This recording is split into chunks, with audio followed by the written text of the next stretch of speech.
Olá pessoal, estamos aqui para a segunda parte da aula de História da Arquitetura. Podemos falar também que é História do Desenho, né pessoal? Eu sou o professor Rossi e vamos lá.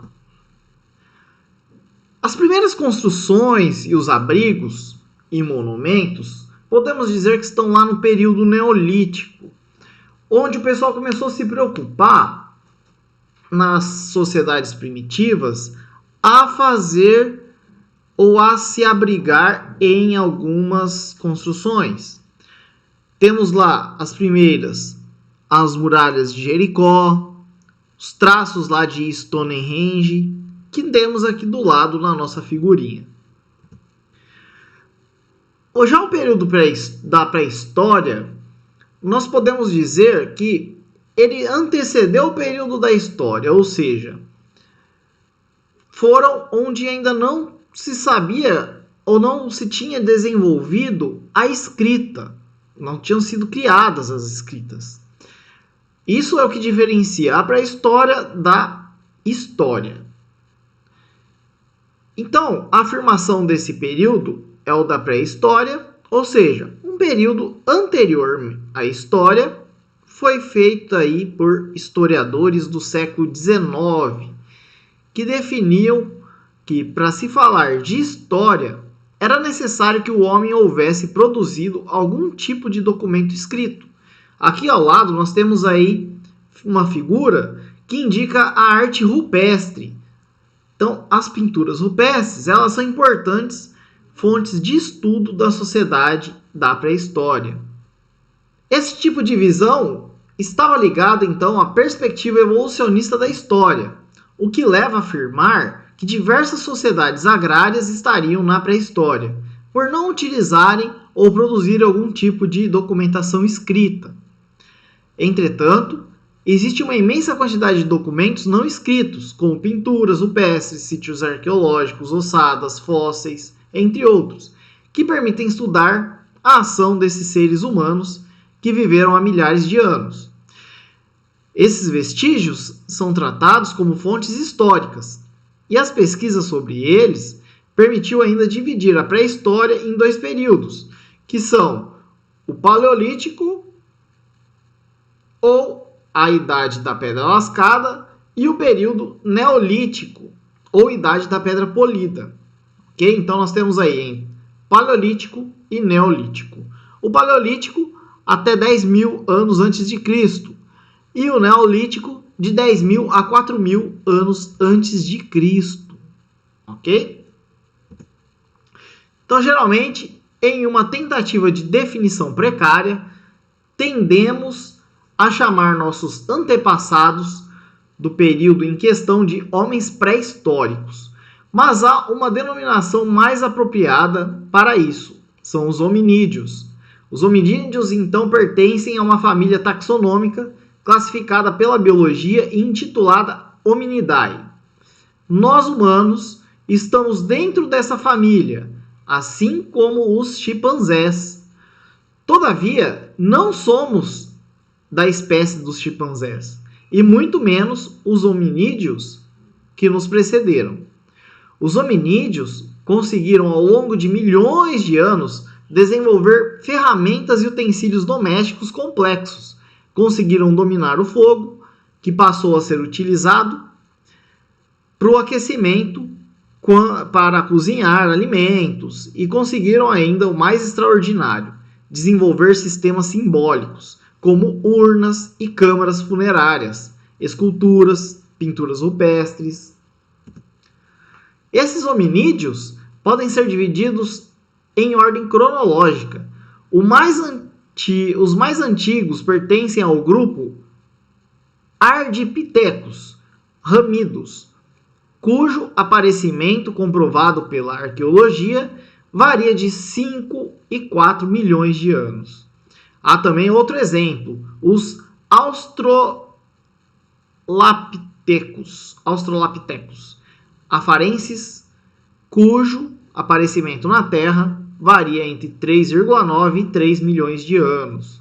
Por outro lado, houve mais tarde o surgimento do gênero Homo, Houve, por exemplo, o Homo habilis, que viveu entre 2,4 e 1,5 milhões de anos. O Homem erectus, entre 1,8 e 300 mil anos. Depois, o Homo neanderthalensis, entre 230 e 30 mil anos. Nós, humanos, pertencemos ao grupo Homo sapiens, que apareceu provavelmente há cerca de 120 mil anos. O período paleolítico é o mais longo, indo de 3 milhões a.C. até 10 mil a.C. Ele é caracterizado pelo nomadismo e pelo uso ainda precário de utensílios. Foi nesse período que apareceram os hominídeos expostos anteriormente. No Neolítico, segunda e mais importante fase da pré-história, ocorreu a Revolução da Pedra Polida, o que possibilitou o sedentarismo e as primeiras formas de agricultura sistemática. Foi dentro da Revolução Neolítica que nasceu o Homo sapiens e, por consequência, as primeiras civilizações caracterizadas pela fundição de metais como o cobre e o ferro. A arte rupestre ela é reconhecida como uma das mais antigas manifestações estéticas do homem ao longo de toda a sua história. O termo rupestre vem do francês e significa gravação ou traçado, fazendo referência direta às técnicas empregadas nas pinturas, que representam esse tipo de expressão artística. Encontrada geralmente nas paredes das cavernas e em pequenas esculturas, a arte rupestre tem grande importância na busca de informação sobre o cotidiano do homem pré-histórico. Aqui nós temos aí exemplos, pessoal, da arte rupestre, esses desenhos grafados aí em rochas.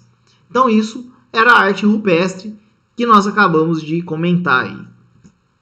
Então, para alguns especialistas, o reconhecimento dessas pinturas como sendo algum tipo de arte é bastante complicado, pois nem sempre temos a completa certeza de que as pinturas tratam de algum sentido, né, ou estético. Além disso, muitas pessoas se equivocam ao pensar que a arte rupestre se localiza somente na pré-história. Pesquisas recentes comprovam que esse tipo de arte se desenvolveu em diferentes periodizações da história do homem. Ou seja, não é porque você vai, às vezes, fazer um passeio e ver lá uma pintura numa rocha que é da pré-história, tá, pessoal? Então, isso é um equívoco muito grande que as pessoas pensam. Atualmente, algumas estatísticas indicam a existência de aproximadamente 400 mil sítios arqueológicos com arte rupestre ao redor de todo o mundo. A África, principalmente nas regiões sul e do deserto do Saara, concentra a maior quantidade de pinturas e gravuras desse tipo. No Brasil, a arte rupestre é abundante. Nos sítios arqueológicos encontrados na região do Parque Nacional da Serra da Capivara, onde está o grande sítio de São Raimundo Nonato, localizado aí no estado do Piauí. As dificuldades encontradas para se reconhecer e interpretar pinturas rupestres é um enorme desafio para os arqueólogos, paleontólogos e demais especialistas envolvidos no tipo de pesquisa. Alguns acreditam que os registros deixados há milhares de anos poderiam indicar uma forma de linguagem desenvolvida. Outras hipóteses levantam a possibilidade de que os desenhos rupestres, principalmente os encontrados no interior das grutas, teriam algum sentido religioso ou cerimonial. Em linhas gerais, podemos reconhecer aí a presença de vários temas sendo privilegiado no interior desse tipo de manifestação artística. Em algumas pinturas, temos a produção de traços, formas circulares e formas geométricas. Além disso, temos a recorrência de impressões que reproduzem mãos e pés humanos, bem como as patas de diferentes animais. Em outras manifestações rupestres, temos a representação do próprio homem de animais e de cenas cotidianas que nos conta sobre as atividades dos grupos pré-históricos. Para realizar seus registros, a arte rupestre faz o uso de uma diversidade de materiais e técnicas. Gravado usualmente em superfícies rochosas, os autores rupestres faziam uso de dedos e de algum utensílio que orientasse o desenho a ser realizado. Para fabricar a tinta, faziam uso do carvão, fragmentos de óxido de ferro, clara de ovo, água e sangue. Além disso, essa arte também é dividida em diferentes periodizações que organizam suas mais variadas vertentes. Então, nós podemos também falar, pessoal, que a arte rupestre é o início lá do nosso desenho, onde o pessoal, exatamente como eu falei agora há pouco, começou a se preocupar aí com as formas geométricas. E o mais interessante é de onde eles tiraram essa tinta, né, pessoal, para fazer esses tipos de desenho. Tomando como referência a organização social do indivíduo, a arte rupestre ela pode ser fracionada em 4 grupos distintos: os caçadores-coletores arcaicos, os caçadores evoluídos, os criadores de rebanhos e as sociedades complexas. Do ponto de vista temporal, se divide no período levantino, de 6.000 a 4.000 anos antes de Cristo, onde predominam as representações cotidianas com grande movimento, e o da arte esquemática, de 4.000 a.C. a 1.000 anos antes de Cristo, tempo em que as formas mais abstratas ganharam espaço. Então aqui nós terminamos a parte 2 da história da arquitetura, pessoal. Espero que vocês tenham gostado aí do meu vídeo. Dê um joinha aí para mim e se inscreva no canal.